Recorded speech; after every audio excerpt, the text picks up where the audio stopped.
बीमार मोहम्मद को दवा दो न दुआ दो, बीमार मोहम्मद को दवा दो न दुआ दो, उनको मदीने की फकत राह बता दो, उनको मदीने की फकत राह बता दो। नबी प्रेमिकेर आर कोनो किछु दरकार নাই, তাকে উপঢৌকন দেওয়ারও দরকার নাই, তার জন্য আলাদা কোনো দোয়ারও দরকার নাই, তার কোনো ঔষধ টৌষধ দেওয়ারও দরকার নাই। নবী প্রেমিকের একমাত্র ঔষধ তারা একটু বলে দাও মদিনায় কেমনে যাইতে হয়, মদিনায় যাওয়ার রাস্তাটা বলে দাও। তাতানাজ্জালু আলাইহিমুল মালাইকাতু আল্লা তাখাফু ওয়া লা তাহজানু ওয়া আবশিরু وأبشروا بالجنة التي كنتم توعدون نحن أولياؤكم في الحياة الدنيا وفي الآخرة ولكم فيها ما تشتهي أنفسكم ولكم فيها ما تدعون نزلا من غفور رحيم. وقال النبي الصادق المصدوق صلى الله عليه وسلم حكاية عن ربه عز وجل أعددت لعبادي الصالحين ما لا عين رأت ولا أذن سمعت ولا خطر على قلب بشر أو كما قال عليه الصلاة والسلام. صدق الله مولانا العظيم وصدق رسوله النبي الأمي الكريم ونحن على ذلك من الشاهدين والشاكرين. ইলাসপুর মরহুম হাদি সিদ্দিক আলী কল্যাণ ট্রাস্ট ফেঞ্চুগঞ্জ সিলেটের উদ্যোগে আয়োজিত আজ 1 ফেব্রুয়ারি 2025 বার্ষিক ইসলামী মহাসম্মেলনের মাননীয় সভাপতি মুহতারাম মুআজ্জাজ হযরত উলামায়ে ইকরাম, সম্মানিত মুরব্বিবৃন্দ, দিন দরদি ভাইয়েরা, আমার ছাত্র যুবক বাবারা, দেশে ও প্রবাসে অবস্থানরত এই কল্যাণ ট্রাস্টের যুবকরা, বিশেষ করে আতিকের নাম না নিলেই নয়, কতবার যে আমাকে ফোন করেছে, কতবার যোগাযোগ করেছে, আজও কতবার যোগাযোগ হয়েছে। তো এইসব যুবক বাবারা, ছোট্ট ছোট্ট সোনামণিরা, পর্দার অন্তরাল থেকে শুনছেন আমার মা ও বোনেরা, আমার কাছে মনে হচ্ছে রেশমি শাড়িতে সালার চটের জড়ি। কথা খুব মনোযোগ দিয়ে শুনবেন। ওইদিকে যারা বসা, মাঝখানে অনেক গ্যাপ, এই গ্যাপের কি দরকার? গ্যাপের মধ্যে তো গ্যাপ থাকে না, ওখানে তো শয়তান বসে যায়। আয় বাবুরা কাছাকাছি আসো, তোমরা কাছাকাছি আসো। তো বলতেছিলাম, রেশমি শাড়িতে সালার চটের জড়ি। মুফতি মিজানুর রহমান সাইদ সাহেব বয়সে, এলেমে, আমলে, আখলাকে, সব দিক থেকে আমার থেকে অনেক উপরে, আর উনার তুলনায় আমি অনেক নিচে। তো এখন রেশমি শাড়ি, তাতে যদি হয় সালার চটের জড়ি, তো কেমন দেখা? ব্যাপারটা এমন হয়ে গেছে যে ওনার বয়ানের পরপরই আমার বয়ান এক। দ্বিতীয় কথা হলো যে নিয়ম হলো বক্তা বয়ান করবে, সভাপতি বসে বসে শুনবে, এরপরে শেষে বলবে ঠিক, আর যদি উল্টা পাল্টা হয় সংশোধনী দিয়ে দেবে। এজন্য আল্লাহ পাক আসমানের উপরে 2টা সম্মেলন করছে। কথা খুব মনোযোগ দিয়ে না শুনলে কিন্তু বুঝবেন না, একটু মনোযোগ দিয়ে। 2টা সম্মেলন করছে, একটা হলো সাধারণ সভা আর একটা বিশেষ সভা। চোখ কারো ঘুরবে না, চোখ এদিকে রেখে। একটা হলো সাধারণ সভা, সব রূহ জমা করে আল্লাহ পাক এক সাধারণ সভা করছে। ওই সাধারণ সম্মেলনে আল্লাহ পাকের প্রশ্ন ছিল, এটাকে ইংরেজিতে বলা যায় তাওহীদ কনফারেন্স। তাওহীদ কনফারেন্স। ওই যে মুরব্বীর মাথা নিচের দিকে, এই যে চোখ নিচের দিকে থাকবে না, চোখ থাকবে এইদিকে, একটু কষ্ট করে। একটা ছিল সাধারণ সভা। সেই সাধারণ সভায় আল্লাহ পাকের একটা প্রশ্ন ছিল, লম্বা ভাষণ। আল্লাহ পাক কি কি ভাষণ দিয়েছেন দুই একটা আইটেম শুনেই, যে তোদের জন্য আসমান বানাইছি, জমিন বানাইছি, আসমান থেকে বৃষ্টির পানি বর্ষণ করব, জমিন থেকে ফসল উৎপন্ন করে দিব, আমি আল্লাহ তাআলা তোদেরকে পদে পদে নিগরানি করব, আমি তোদের দেখভাল করব, পানিতে ডুব দিলে সেখানেও আমি আল্লাহ তোর নিগরানি করব, এক সেকেন্ডের জন্য তোকে আমার দৃষ্টির আড় হতে দেব না, তুই বনে জঙ্গলে যাবি সেখানেও আমি তোর দেখভাল করব, তুই যেখানেই থাকবি আহুয়া মাকুম আইনামা কুনতুম, তুই যেখানেই থাকবি আমি আল্লাহ তোর সঙ্গে থাকবো। তার মানে আমার নজরের বাইরে, আমার এলেমের বাইরে তুই কখনো যাইতে পারবি না, সারাক্ষণ তোর নিগরানি করব। তুই যখন হুঁশে থাকবি তখনও নিগরানি করব, তুই যখন ঘুমিয়ে থাকবি তোর একদিকের রক্ত চলাচল বন্ধ হবার উপক্রম হবে, আমি আল্লাহ নিয়োজিত ফেরেশতা নিয়োগ কইরা তোরে পাশ ফিরাইয়া শোয়াইয়া তখনও আমি আল্লাহ তোর নিগরানি করব। এই সুবহানাল্লাহ মনে হয় নাকি? একটু জোরে সোরে বলেন না সুবহানাল্লাহ। আচ্ছা, এই সব করব, তো তখন আল্লাহ পাক বললেন আলাস্তু বিরব্বিকুম, আমি কি তোদের রব না? আমারে কি রব মানবি না? তখন সব চুপ ছিল। একজন প্রথম বলছিলেন বালা, পরে সবাই বলছিল বালা। মেরে মোহতারাম ভাইও, ওই দৃশ্য কারো কারো দুনিয়াতে আসার পরেও মনে ছিল। সুবহানাল্লাহ কইলেন না? জোরে কন্যা সুবহানাল্লাহ না, আরো জোরে বলেন আল্লাহু আকবার। আজকে এত মরা মরা লাগতেছে কেন? ব্যাপার স্যাপার বুঝতেছি না, মানুষ তো অনেক। আরো জোরে বলেন তো আল্লাহু আকবার। আরে একবার আল্লাহ বললে কমপক্ষে আমল নামায় 4000 নেকি লেখা হয়ে যায়। একবার বলেন আল্লাহু আকবার। আমি যখন এইটা প্রথম শুনলাম আমার কাছে মনে হলো কথাটা বুঝি বেশি হয়ে যেতেছে। একবার আল্লাহ বললে 4000 নেকি, কথা মনে হয় একটু বাড়াবাড়ি হয়ে যেতেছে। দু একজনদের দেখছি ঠ্যাং লম্বা করে দিয়ে বসেন, ঠ্যাং টুং লম্বা করবেন না কেউ, এখন আদব সহকারে বসেন। মোবাইলও কেউ দেখেন না, বুড়া আর পিচ্ছি সব সমান, মোবাইল পকেটে রাখেন, কেউ দেখবেন না। দেখেন আদব এত দামি যে নবীজি মসজিদে বয়ান করতেছে, ওই বয়ানের সময় হঠাৎ করে বললেন আলা মাকানিকুম, যার যার জায়গায় বসে যাও, এই কথা বলছে। এরপরে বয়ান শেষ করে মসজিদ থেকে বের হচ্ছেন, এই হলো কথার কথা মসজিদের গেট। আর ওই যে ওই জায়গা 5-6 হাত দূরে হযরতে আব্বাস বসে। হযরতে আব্বাস নবীজির আপন চাচা, নবীজির থেকে বয়সে 2 বছরের বড়। নড়বেন না কেউ, কেউ নড়েন না, চোখ ঘুরেন না। ওই যে এক ছাত্রের চোখ দেখতেছি ওইদিকে, চোখ কারো ঘুরবে না। আল্লাহ পাক জিনিসই দিচ্ছেন 3টা। মানাফিজুল ইলমি সালাসা, যারা ছাত্র কওমি মাদ্রাসা তারা যেন শুইনা মনে রাখে। আলফাস না, মানাফিজুল ইলমি সালাসা, ইলম ঢোকার রাস্তা 3টা, কান, চোখ, কলব। এই 3 জায়গা দিয়ে ইলম ঢোকে। আল্লাহ পাক বলেন আমিও দিছি এই 3টেই। ওয়া জাআলা লাকুমুস সামআ, আমারে দেখছেন নি? কথা কয় না, দেখছেন নি আপনারা? দেখেন নি আমারে? আমি কি কইলাম? ওয়া জাআলা লাকুমুস সামআ, তরজমা বোঝেন নাই কি? কান, ওয়াল আবসারা। এই যে একজন হেলান দিছে, হেলান দেওয়া যাবে না, সোজা হয়ে বসতে, সোজা হয়ে বসতে। চোখ, ওয়াল আফইদা, কি হলো? এবার চিন্তা করে চোখ কত দামি।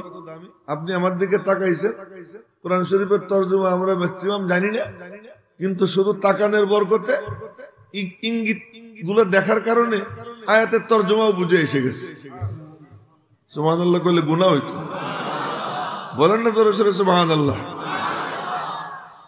আচ্ছা, তো বলতেছিলাম কি যে আমার মনে হয় যেন বুঝুক একটু বাড়াই করছে, 4000 করছে।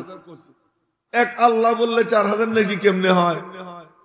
তুই আলাদা বইছিস কেন? ওই যে পিছনে মাথায় লাল টুপিওয়ালা, আলাদা বইছো কেন? সামনে আসো, মানুষের সঙ্গে মিশে বসো।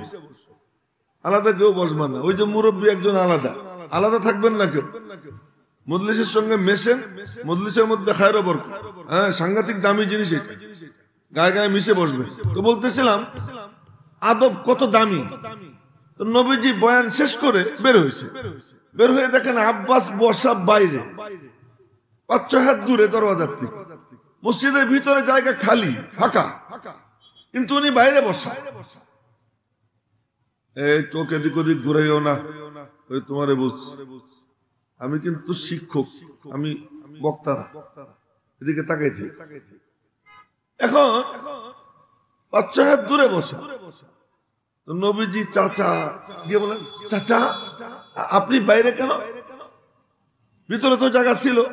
এবার হযরত আব্বাসের জবাব শুনে হযরত আব্বাস বললেন যে ইয়া রাসূলুল্লাহ, আমি যখন আসতেছিলাম হঠাৎ আপনার মুখের থেকে আওয়াজ আমার কানে আসলো, আলা মাকানিকুম, যার যার জায়গায় বসে যাও। এই আওয়াজটা যখন আমার কানে আসছে তখন আমি এখানেই ছিলাম, ভাবলাম এখান থেকে যদি এক চুল পরিমাণ আগে বাড়ি তাহলে আপনার সঙ্গে বেয়াদবি হয়ে যায়, এজন্য বলার সাথে সাথে এই জায়গায় আমি বসে পড়ছি। এই আদবের বরকত কি হয়েছে? এই আদবের বরকত কি হয়েছে যে হযরত আব্বাস রাদিয়াল্লাহু তাআলা আনহু উনি নবীজির ইন্তেকালের পরে হযরত আবু বকর 2 বছর খলিফা, হযরত আবু বকরের ইন্তেকালের পরে হযরত ওমর 10 বছর খলিফা। এই 10 বছরের মধ্যে হঠাৎ একবার বৃষ্টি বন্ধ, আর বৃষ্টি হয় না। অনেক দোয়া টোয়া হইতেছে, বৃষ্টি হয় না। সবাই এসে ধরছে, ইয়া খালিদ দিয়ে কি হবে? এই নাম নিলাম, ইসলাম কে গমখার হে দিলদার সাহাবা, ইসলাম কে গমখার হে দিলদার সাহাবা, কৌনাইন মে উম্মত কে হ্যায় সরদার সাহাবা, ইসলাম কে গুলশন কো দিয়া খুন কা পানি, देखा है ज़मी और फलक ने ये नजारा। সাহাবা একরাম তারা ইসলামের বাগান সাজানোর জন্য বুকের তাজা রক্ত ঢেলে দিয়েছিলেন। ওই সাহাবা একরাম, তাদের মধ্যে আবার সেরা 10 জন, তাদের নাম নিছি একদমে। এই নাম নেওয়ার বরকতে এই মজলিসের মধ্যে রহমতের উত্তাল তরঙ্গ বইতে আরম্ভ হয়ে গেছে। আরো জোরে কয়ে ফেলেন সুবহানাল্লাহ। তো বলতেছিলাম কি যে ইনরা সবাই বসা, তাদের কোনো মাথা ব্যথা নাই, কিন্তু বেলাল কি রে, নবীজি এখনো বের হন না কেন? তো বেলাল খালি নবীজি দরজার কাছে যায় আর আসে। আবু বকর সিদ্দিক মনে মনে কয়, আল্লাহ ইচ্ছা করলে না আমাদের টাইম পিছিয়ে দিবে। ওমর মনে মনে বলে, নবীজি তো আল্লাহর সাথে গল্পই চলতেছে, যখন আল্লাহ আসতে বলে তখন আসবেন। কিন্তু বেলাল সে একবার এখানে, আবার নবীজি দরজার সামনে, এক পর্যায়ে দরজার সামনে গিয়ে দাঁড়ায় বলে, আসসালাতু খায়রুম মিনান নাওম, আসসালাতু খায়রুম মিনান নাওম। নবীজি লাফ দিয়ে উঠছেন, ও বেলাল, জি ইয়া রাসূলুল্লাহ, তোর এই কথা কে শিখিয়ে দিল? মালিক ডাইলা দিছে মাথা। জোরে কয় না সুবহানাল্লাহ। কে ডাইলা দিছে মাথা? আল্লাহ ডাইলা দিছে। এজন্য কার জুবান দিয়ে কার দিলে কখন কোন কথা আসবে এটা কি সে বলে না আল্লাহ বলা হয়? মাসলা বুঝেন কিন্তু আমি কি কইতে চাইতেছি। সে বলে না আল্লাহ বলায়? আল্লাহ বলায়। নবীজি বলেন, বেলাল আর এটা বাদ দিস না, আগামীকাল থেকে হাইয়া আলাল ফালার পরে আল্লাহু আকবারের আগে মাঝখানে এটারে অ্যাড করে দেয়। এই কথাটা ঢাললো আল্লাহ কার বেরে নেই? বেলালের বেরে। ওই যে কালা হুজুর নিচের দিকে চেয়ে রয়েছে, এই কাম করা যাবে না, চোখে দিকে রাখ। এটা আমি বলতেছি, খুব মনোযোগ দিয়ে শুনতে। তো বলতেছিলাম সুবহানাল্লাহ বললে 10 নেকি নবীজি বলছেন, কিন্তু সুবহানাল্লাহ যদি জল্পনা কল্পনা নিয়ে কেউ বলে, জল্পনা কল্পনাটা কি? এই আসমান, যে আসমান ফুটা করলে এ মাথার থেকে ওই মাথা 500 বছরের রাস্তা, যে আসমানের দৈর্ঘ্য কত, প্রস্থ কত, গভীরতা কত, আজ পর্যন্ত সারা দুনিয়ার বিজ্ঞানীরা আবিষ্কার করতে পারে নাই। আমাদের এতটুকু প্যান্ডেল, এই প্যান্ডেলটা টাঙ্গাইতে একটু কাপড় মনে হয় প্রায় 45-50টা খুঁটি লেগে গেছে। আমি জানি না হিসাব কি, হিসাব যারা করছে ডেকোরেটররা ওরা জানে। 40-50টা খুঁটি লাগছে, আর সেখানে এই বিশাল আসমান। রব্বুল আলামিন বলেন, এ আমারে দেখিস না, আসমানের দিকে তাকা। আসমানের দিকে তাকাইলে দেখবি আমি কে। আল্লাহুল্লাযী রাফা'আস সামাওয়াত বিগাইরি আমাদিন তারাউনাহা। তোমরা চাইয়ে চাইয়ে দেখতেছো বিনা খুঁটিতে এই 7 আসমান আমি আল্লাহ উঁচু করে রেখে দিছি। এই আল্লাহ এরকম জল্পনা কল্পনা নিয়া আরশে আজিম কত বড় কত বড়, বলে আরশে আজিমের উপর যে কুরসি, ওই কুরসি কত বড় কত বড়, বলে কুরসিটা এত বড় এত বড়। 7 আসমান জমিন, তার মাঝে যা কিছু আছে এই সব কিছু যদি ওই কুরসির মাঝখানে রাখা হয়, তাহলে বিশাল ময়দানের মাঝখানে একটা আংটি রাখলে যতটুকু মনে হবে 7 আসমান জমিনকে আল্লাহ পাকের কুরসির তুলনায় অতটুকু মনে হবে। জোরে কন্যা সুবহানাল্লাহ। সেই আল্লাহ কত বড়। এই জল্পনা কল্পনা নিয়ে কেউ যদি একবার সুবহানাল্লাহ বলে, তো ওই সুবহানাল্লাহর নেকি কত হয়? নবীজি বলেন, আসমান জমিনের মাঝখানের ফাঁকা জায়গার অর্ধেকটা নেকি দিয়া ভইরা যায়। তা আমি মনে করছিলাম ওই হুজুর বুঝি বেশি কথা কইছে।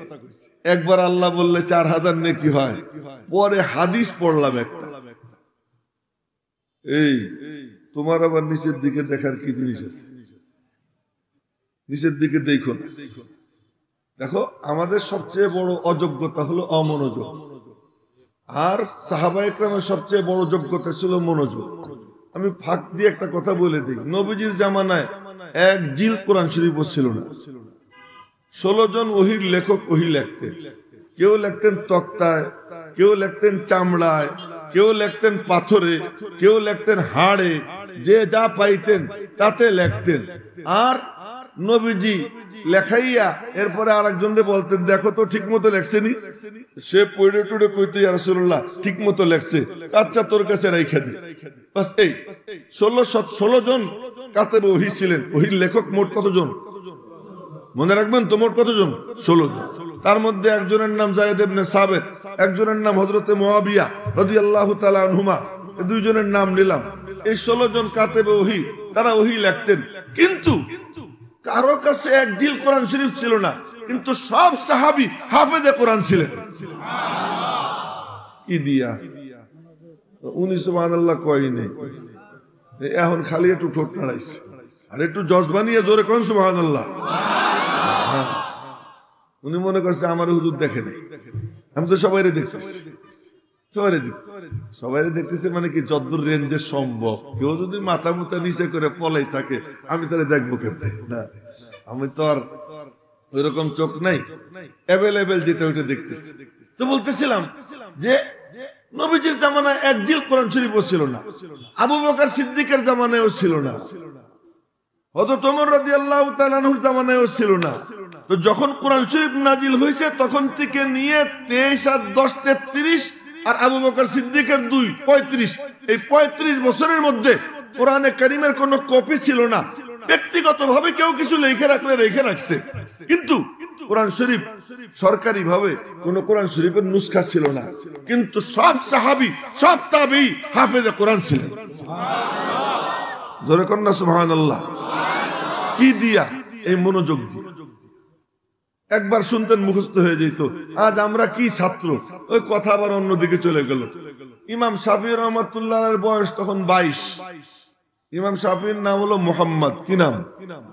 আরে বড় বড় সব মনীষীর নাম মুহাম্মদ না? ইমাম শাফিঈর নাম কি? মুহাম্মদ। মুহাম্মদ ইবনে ইদ্রিস আশ-শাফিঈ। আমাদের ইমাম আবু হানিফার এক ছাত্র, তার নামও কি? মুহাম্মদ। তার নামও কি? মুহাম্মদ। ইমাম মুহাম্মদ ইবনে হাসান আশ-শাইবানী। আরো বড় বড় বুজুর্গ আছেন যাদের নাম মুহাম্মদ, এর ফিরিস্তি অনেক লম্বা না? ইমাম বুখারীর নামও কি? মুহাম্মদ। মুহাম্মদ ইবনে ইসমাঈল মুহাম্মদ। ইমাম শাফিঈর নাম মুহাম্মদ। 22 বছর বয়সে হজে গেছেন। হজে গেছেন কি, ওনার হজে যাওয়ার কোনো ব্যাপার ছিল না। ওনার বাড়ি তো মক্কা শরীফ, উনি কুরাইশ বংশের লোক ছিলেন। তো ওখানে এই তলেবে ইলমরা একটু মনোযোগ দিলে খুব উপকার হবে, যারা তলেবানে উলুমে নবুয়ত আছো তোমরা। উনি ওই হজে গেছেন, তো হাঁটাহাঁটি করতেছেন। এক বুড়া এমন বুড়া আপনি না, ওই বুড়া ওই বুড়া বসে বসে খাইতেছে। দেখছে যে এক ইয়াং ম্যান যায়, চেহারার দিকে তাকাইছে, খুব পছন্দ হয়েছে। সবাই তো আর পছন্দ হয় না, জানে তারে কি মানুষ পছন্দ হয়। মর্দে হক্কা নীকে পেশা নীকা নূর, মর্দে হক্কা নীকে পেশা নীকা নূর, কব ছুপারা আহায় পেশে জি শুউর। ওই যুবকের চেহারার দিকে তাকাইয়া ওই মুরব্বীর মনের মধ্যে অন্যরকম হাল পয়দা হয়েছে। ডাক দিছেন, ইয়া শাবাব, এই ইয়াং ম্যান, জি কাতাল কুল মাই, আয় আমার সাথে খা। বলার সাথে সাথে একবারও না কয় নাই, খাইতে বসে গেছে। এই যুবক খাইতে বসে যাওয়ার পরে বুড়া কয়, কি রে মিয়া, তুমি কি কুরাইশ বংশের নি? তুমি কি কুরাইশ বংশের? হ্যাঁ। আপনি বুঝলেন কেমনে? মনোযোগ কি জিনিস এটা শোনানোর জন্য আমি এই ঘটনা বলতেছি, ঘটনার জন্য ঘটনা বলতেছি না। আমি কুরাইশ বংশের, আপনি বুঝলেন কেমনে? বুঝলাম তোমার কারবার দেখা। কি করলাম? বললাম তোমারে খাইতে, একবারও না কয়লা না, বসে গেলা। কুরাইশ বংশের লোক এমন সাদা সিধা হয়, এই কারণে বুঝলাম তুমি কুরাইশ। এখন ইমাম শাফি জিজ্ঞেস করতেছেন, মুরব্বী আপনার বাড়ি কোথায়? মদিনা। যখন বলছে মদিনা, দিল নাই চড়ছে। মদিনা, বিমারে মুহাম্মদ কো দাওয়া দো না দুআ দো, बीमार मोहम्मद को दवा दो न दुआ दो, उनको मदीने की फकत राह बता दो, उनको मदीने की फकत राह बता दो। নবী প্রেমিকের আর কোনো কিছু দরকার নাই, তাকে উপঢৌকন দেওয়ারও দরকার নাই, তার জন্য আলাদা কোনো দোয়ারও দরকার নাই, তারে কোনো ঔষধ টৌষধ দেওয়ারও দরকার নাই। নবী প্রেমিকের একমাত্র ঔষধ তারা একটু বলে দাও মদিনায় কেমনে যাইতে হয়, মদিনায় যাওয়ার রাস্তাটা বলে দাও। ইমাম শাফি রহমতুল্লাহ আলাইহি ওই মুরব্বিরে জিজ্ঞেস করছেন, আপনার বাড়ি কোথায়? তো মুরব্বি বলে কি, মদিনা। মদিনা, মদিনায় না, একজন ইমাম আছেন, ইমাম মালিক। ইমাম মালিক হ্যাঁ আছে, আমার একটু ওনার কাছে নিয়ে যাবেন। তো বুড়া কয় কি, আরে বাবা আমাদের এক সাথী মারা গেছে, তার উটটা খালি যাবে, তোরে নিয়ে যাবে। আর খুশিতে মুরব্বীর সাথে লেগে রয়েছে। হজের শেষে ওই মুরব্বী উনারে ওই উটে নিয়ে রওনা হয়েছে। 16 দিন সময় লাগছে। 16 দিনে উটের পিঠে বৈশা ধাদ্রাখার রাস্তা, উঁচা নিচা, পাহাড় টিলা, এই বন জঙ্গল এর মধ্যে দিয়ে গেছেন, এত কষ্ট, তারপরেও 16 দিনে 16 খতম কোরআন শরীফ পড়ছেন এই উটের পিঠে বসে। মদিনা শরীফ গেছেন, মসজিদে গিয়ে পড়ছেন, উনার তো ওযু ছিলই। মসজিদে ঢুকে দেখেন নামাজ শুরু হয়ে গেছে, উনি জামাতে শরীফ হয়ে গেছে।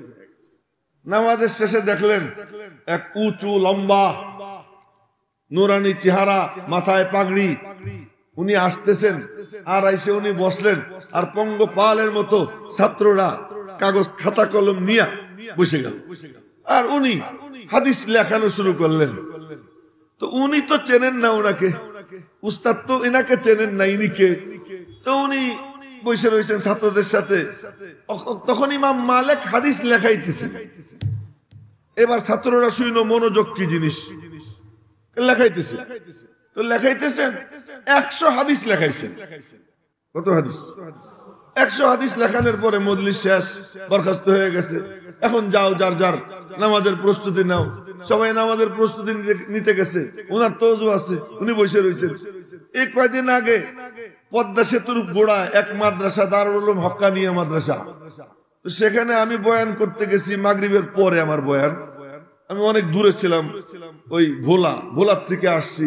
তো মাগরিবের পরে বয়ান করব। তো এক লোক আমারে ধরে বলতেছে কি, বয়স হয়ে গেছে প্রায় 55-60, আমারে বলতেছে, হুজুর আমি অপেক্ষা আছি, আপনার বয়ান শুনে যাব। তা আমি সেই সকালে ওযু করে আসছি, এখনো আমার ওযু আছে। এমনও কিছু লোক থাকে, এমনও কিছু লোক থাকে। ইমাম শাফি ওনার ওযু ছিল, উনি বসে রয়েছে, বাকি সব গেছে ওযু করতে। তো সবাই যখন লেখে, তো উনি করছেন কি, একটা খড়ি পাইছেন, খড়ি টড়ি এটা দিয়ে উনি ওনার হাতের উপরে লিখতেছেন, ওনার কাছে কাগজ কলম কিচ্ছু নেই, হাতের উপরে দাগাইতেছে। সবাই যখন ওযু করতে চলে গেছে, ইমাম মালিক ডাক দিলেন, ইয়া শাবাব তাআল, এই যুবক এদিকে আয়। উনি কাছে গেছে, কাছে যাওয়ার পরে বলতেছেন, তুমি কি করতেছিলা? হাতে লিখতেছিলাম। দেখি লেখা দেখাও। হাত দেখাইছে, দেখে হাত সাদা, কোনো লেখা টাকা নেই। উনি বললেন, হাদিসে রাসূলের সঙ্গে এমন গুস্তাখি করলা? আসলে উস্তাদ জি, ঘটনা হলো সবাই লিখতেছে, আমি তাদের সঙ্গে তাল মিলেছি। এরকম তাল মিলে এলাম, এখানে এমনি দাগাইতেছিলাম, আসলে কলবে লিখতেছিলাম। জোরে বলেন না আল্লাহু আকবার। এমন করতেছিলাম, আসলে কলবে লিখতেছিলাম। তো বলে কি, যদি সত্য হয়, কলবে লিখতেছিলাম, অর্ধেক শুনাই দাও। উনি দাঁড়াইয়া পুরো 100 হাদিস শুনাই দিছে, সনদ সহ 100 হাদিস শুনাই দিছে। কি দিয়ে হয়েছে? মনোযোগ দিয়ে। এটা আমি যে বারে বারে বলি, ওই যে মুরব্বী এখনো মোবাইল দেখতেছে, এই যে কাণ্ড কারবার, এইগুলোর কারণে মাহফিল থেকে কিছু যায় না।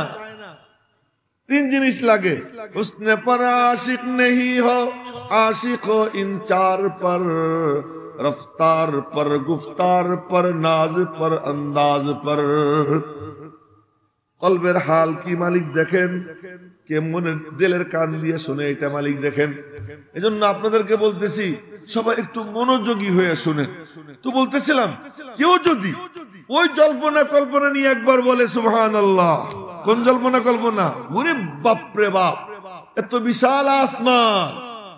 এই শোনেন, তরতিবটা শোনেন, এই 7 আসমান, 7 আসমানের উপরে সেক্রেটারিয়েট অফিস, সেক্রেটারিয়েট অফিসের উপরে গিয়ে সীমান্তের বড়ই গাছ, ওই সীমান্তের বড়ই গাছকে কেন্দ্র করে 8টা জান্নাত। এক এক জান্নাত কত বড় তা তো বলার দরকার নাই, শুধু হাদিসে আসছে যে জান্নাতীর যে তশকটা, যেই তশকের উপর জান্নাতি ঘুমাবে, যারা দাওরায়ে হাদিসের ছাত্র, মিশকাত শরীফ এবার শেষ করছে, তারা তো জানে, উলামা একরাম তো জানেনি, যে যে তশকটা হবে, এই তশকের যে পুরুত্ব, এটা যে মোটা, নবীজি বলেন এই জায়গাটুকু নিচের থেকে ওই মোটাটা পার হইতে 100 বছর লাগবে। সুবহানাল্লাহ, একটু জোরে কয় না সুবহানাল্লাহ। এই হলো অবস্থা। সেই জান্নাত কত বড়, এমন বড় বড় এক জান্নাতীর একটা তশক যদি এত বড় হয়, ওই জান্নাতটা কত বড়। এমন এমন এক এক জান্নাতি, সর্বনিম্ন জান্নাতি 10 দুনিয়ার সমান জান্নাত পাবে। এইরকম কোটি কোটি জান্নাতীদের জান্নাত, ওই 8 জান্নাত এই বড়ই গাছকে কেন্দ্র করে, তার উপরে যে ছাদ, এই ছাদে মুমিনদের রূহ গিয়ে জমা হয়। সুবহানাল্লাহ, জোরে কইল না। ইন্নাল আবকাল্লা ইন্না কিতাবাল আবরার লাফি ইল্লিয়িন ওয়া মা আদরাকা মা ইল্লিয়ুন। ইল্লিয়িন জান্নাতের ছাদ, এখানে নেককারদের আমলনামা, নেককারদের রূহ জমা হয়। এর উপরে গিয়া এক স্পেস, ওই স্পেসের নাম হলো হাইজ। কি নাম? জোরে বলেন না, কি নাম? হাইজ। হাইজের উপরে গিয়ে একটা স্পেস, বাংলায় কইতেছি তাই না, কি কব, জায়গাও পাওয়া যায় না, কিছুই কইতে পারি না। এর উপরে একটা কিছু, কি একটা কিছু, मैं आशिक मौला हूँ मेरा इश्क निराला, मैं आशिक मौला हूँ मेरा इश्क निराला, जुमला जहां जिसकी तजल्ली से उजाला।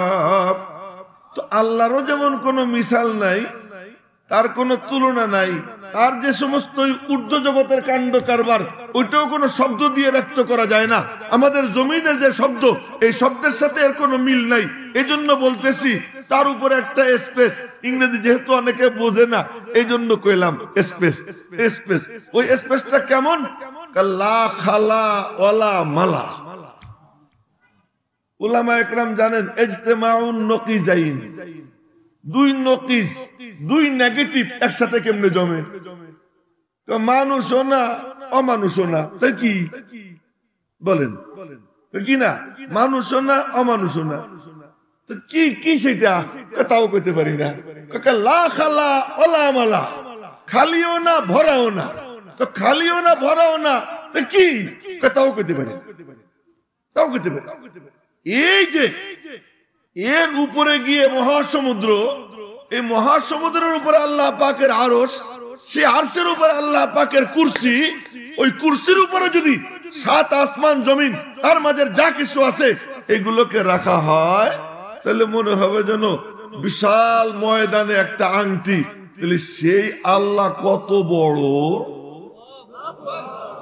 জোরে কয় না আল্লাহু আকবার। এই আল্লাহর কুদরত কি অপরিসীম। এইরকম জল্পনা কল্পনা নিয়ে কেউ যদি একবার সুবহানাল্লাহ বলে, তো ওই সুবহানাল্লাহ এত দামি, এত দামি, এত ওজনী, এত ওজনী যে ওই সুবহানাল্লাহর নেকি দিয়া আসমান জমিনের মাঝের ফাঁকা জায়গার অর্ধেকটা নেকি দিয়া পরিপূর্ণ হয়ে যায়। এমন সুবহানাল্লাহ 2 বার কইলে পুরোটা ভরে যায়। একটু বলেন না সুবহানাল্লাহ, আলহামদুলিল্লাহ, লা ইলাহা ইল্লাল্লাহ, আল্লাহু আকবার।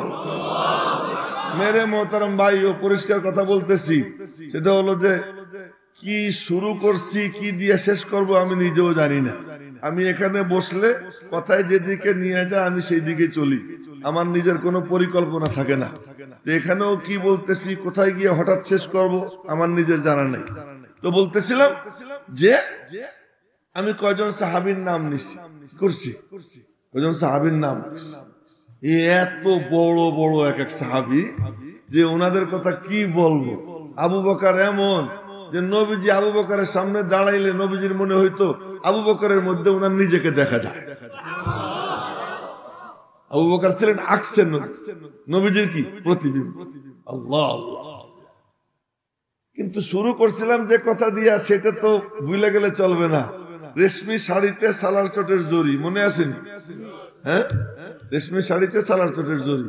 কিন্তু মাঝে মাঝে এমনও হয় ছোট ছোট মানুষের মুখ দিয়ে আল্লাহ বড় বড় কথা বের করে দেয়। মাঝে মাঝে কি ছোট মানুষের মুখ দিয়েও কি বড় কথা কি হয়। আচ্ছা, এক আজীব তথ্য দেই আপনাদের, মনে হয় কোনোদিন শোনেন নাই। তথ্যটা হলো কি, এই যে আমাদের নামাজ যদি জামাতের সাথে 2-1 রাকাত ছুটে যায়, আগে পড়ি না পরে পড়ি? কখন পড়ি? কিন্তু প্রথম জামানায় কি ছিল জানেন? নবীজি ইমামতি করতেন। আচ্ছা দেখেন, 2-1 জন আছে যারা পান খায়, আমার দিকে চাই আছে, মুখ নাড়াইতেছে আর পান খাইতেছে। আমিও পান খাই, এখন আমারও পান খাইতে মন চাইতে, পান খেয়ে যদি আমার মুখ নাড়াই নাড়াই দেখা, আমার তো পানের বাটা আছে, কি চমৎকার দেখেন আপনি, সুন্দর পানের বাটা আছে, তাও সিলেটের মানুষ আমার হাদিয়ে দিছে গহরপুরের থেকে। এই যে পান খেয়ে যদি মুখ নাড়াই কেউ, তখন আমার পানের কথা মনে পড়ে যায়। এই জন্য কেউ পান খেয়ে মুখ নাড়াই আমার দেখাইেন না, এটা লোকে রেখে, লোকে রেখে। আচ্ছা আচ্ছা, কি করতেছিলাম, কি যেন বলতেছিলাম?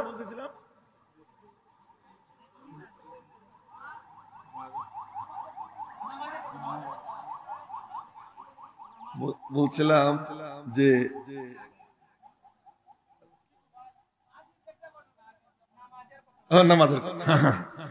নামাজ পরে পড়ি। নবীজির জামানায় ছিল কি, জামাত শুরু হয়ে গেলে 1-2 রাকাত হয়ে গেছে, কেউ আসতো এসে জিজ্ঞেস করতো, কিরে ভাই কয় রাকাত হয়েছে? তখন নামাজের মধ্যে কথা বলা যায় ছিল, কোথায় 2 রাকাত হয়েছে, কথা কইছে পরে কথা। নবীজিরা এসে সালাম দিত, নবীজি সালামের জবাব দিয়ে বলতেন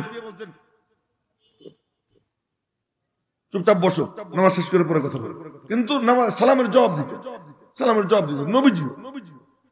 তো সাহাবী যখন শুনতেন 1 রাকাত বা 2 রাকাত হয়েছে, উনি ওনার 1-2 রাকাত পড়া এরপরে নবীজির সাথে জামাতে শরীক হতেন। একদিন হযরত মুআয ইবনে জাবাল রাদিয়াল্লাহু তাআলা আনহু উনি আসলেন। মুআয ইবনে জাবাল, উনাকে বলা হয় আলামুহুম বিল হালালি ওয়াল হারাম, সাহাবীদের মধ্যে হালাল হারামের সবচেয়ে বড় আলেম মুআয ইবনে জাবাল। আবু বকর আরহাম, ওমর আসাদ, উসমান আহিয়া, আলী আকদা, হযরত মুআয ইবনে জাবাল আলামুহুম বিল হালালি ওয়াল হারাম, উবাই ইবনে কাব আকরাউহুম লিকিতাবিল্লাহ। নবীজি ফিতা দিতেন, ফিতা, এটা কি কয়? ফিতা। Lieutenant general, lieutenant colonel, major general, brigadier, এরকম ফিতা দিতেন। সেই ফিতাগুলোর নাম হলো কি? আরহাম, আসাদ, আহিয়া, আকদা, না এরকম আকরাউহুম লিকিতাবিল্লাহ আ'লামুহুম বিল হালালি ওয়াল হারাম। যে লোকগুলো সামনে বসবে তাদের একটু বেশি লক্ষ্য রাখতে হবে। তোমার তো এখন জুলার টাইম না, ওই যে মাথায় যে আফগানি টুপি, জুলবা না, না জুইলে একভাবে চেয়ে থাকো আমার দিকে। এটা কোনো জোলার টাইম, আমি কি জিকির করতেছি, আমি কথা কইতেছি, আমার দিকে চেয়ে থাকো। তো নবীজি এরকম কি করতেন? সনদ বিতরণ করতেন। এই মুআয ইবনে জাবাল রাদিয়াল্লাহু তাআলা আনহু আসছেন, আয়েশা একজনে জিজ্ঞেস করছে, কি রে ভাই, নামাজ কয় রাকাত হইছে? এক রাকাত না দুই রাকাতের কথা বলছে। মনে মনে বলতেছেন, নবীজি ইমামতি করতেছেন, সবাই তার পিছনে মুক্তাদি, আমি আলাদা একা একা নামাজ পড়বো, থাক দরকার নেই। আগে নবীজির সাথে নামাজ পড়ে নেই, পরে আমারটা আমি পরে পড়বো। এই উনি আগে শেষ করলেন, পরে দাঁড়াইছে। এই কাম আজ পর্যন্ত কেউ করে নাই। আবু বকর, ওমর, উসমান, আলী, তলহা, জুবাইর কেউ করে নাই।